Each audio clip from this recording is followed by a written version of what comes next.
आज चाहिँ म आनन्दले घाम तापेर बसिरहेकी थिएँ। एक्कासीको भएर खुवा पो गर्यो।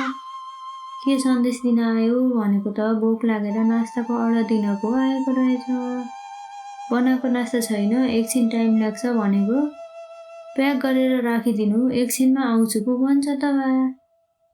अनि म सुरु गरेँ अर्डर अनुसारको नास्ता बनाउन। पहिला कुकरलाई कालो मोसो दल्न थाले, किनभने यति नगर्ने भने त यसलाई माझ्ने बेलामा गोड्दै मेरो दिन नै कालो बनाइदिन्छ।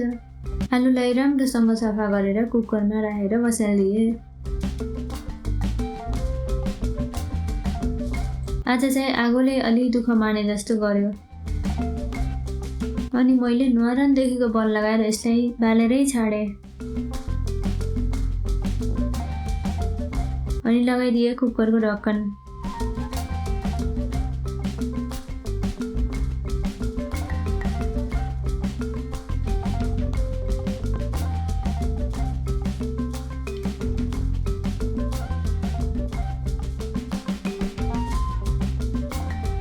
कुकरले गर्न थाल्यो साई सुई।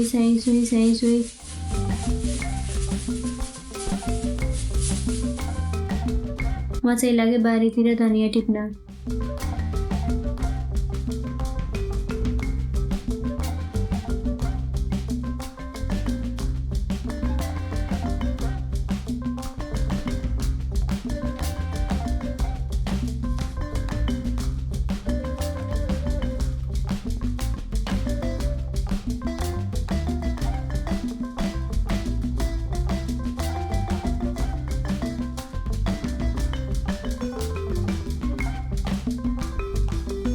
अलिकति धनियाँ टिपेर ल्याएँ अनि यसलाई राम्रोसँग धोइ पखाली गरेँ।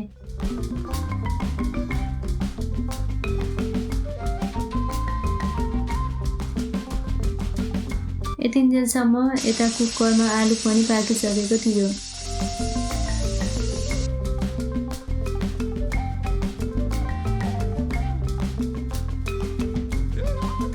यसलाई निकाले अनि उडाउन थाले यसको हावा।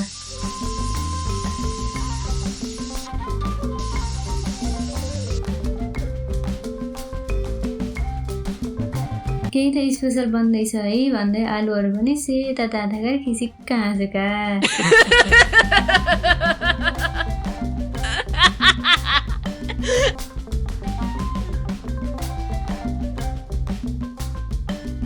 आलु अलि धेरै नै पाकेर हो कि एउटा आलुको त मुटु नै फुत्त बाहिर निस्केछ। मुटुसँग एउटा फोटो त खिच्नै पर्यो, के गर्नु।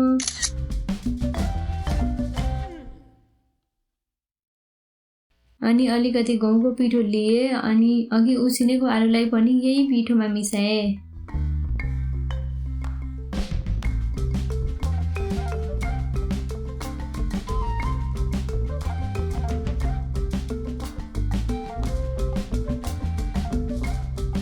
अनि अघि बारीबाट टिपेर ल्याएको धनियाँलाई पनि मसिनो पारेर काट्न थाले।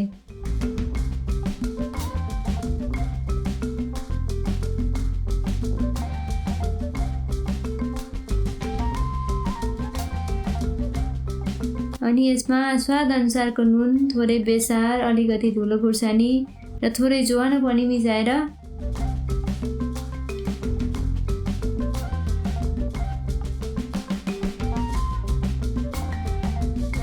अघि काटेको धनियाँलाई पनि यसमै मिसाएर मोल्न थाले।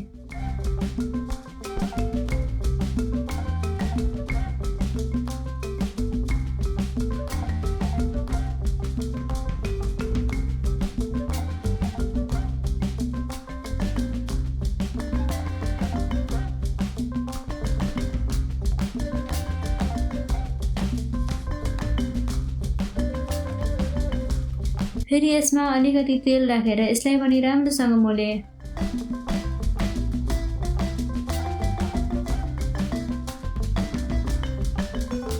त्यसै गरी थोरै थोरै पानी हाल्दै मोल्दै गए।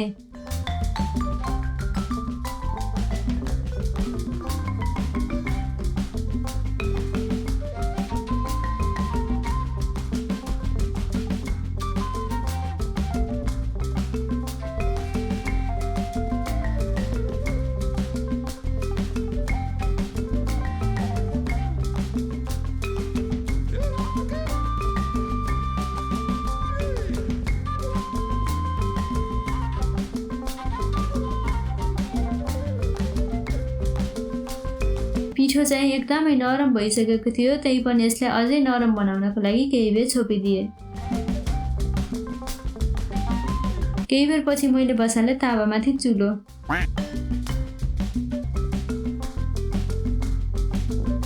यता पिठो पनि नरम भइसकेको थियो। अलिकति तेल हालेर बनाउन थाले गिलो रोटो। रोटो भयो अलि धेरै नै मोटो।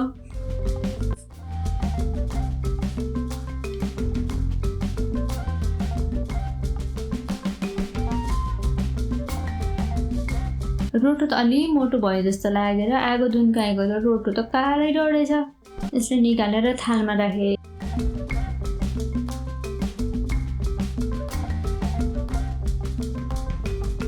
यसबाट नयाँ पाठ पनि सिकेँ। त्यो सिकेको पाठलाई व्यवहारमा उतार्दै फेरि बनाउन थाले अलिक पातलो रोटो।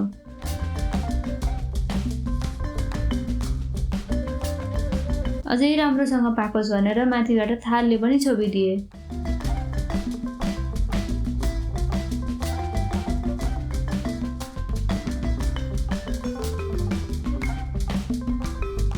यसलाई फर्काइ पकाएर निकाले।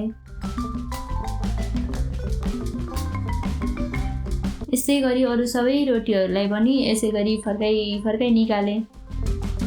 यस्तो गिलो रोटी देख्ने बित्तिकै मलाई चाहिँ मेरो बालापनको याद आयो। किनभने मलाई मेरो हजुरआमाले स्कुलबाट आउने बेलामा धेरै जसो नास्तामा यस्तै रोटी बनाएर राखिदिनुहुन्थ्यो। मलाई भने सानैदेखि नै एकदमै मनपर्ने यो रोटी। आज म आफैले बनाएँ। कसले यो रोटी सानोमा स्कुल जाँदा नास्ताको रूपमा खानुहुन्थ्यो कमेन्ट गर्नु होला। रोटी चाहिँ लगभग बनेर सिद्धियो। सबभन्दा पहिला त कागको अर्डर मुलाको पातमा प्याक गरिदिए। भिडियो यहाँसम्म हेरिसकेपछि हजुरहरूलाई के कस्तो लाग्छ कमेन्ट गरिदिनु होला। लाइक, सेयर, सब्सक्राइब गर्न पनि नबिर्सिनु होला है त। धन्यवाद।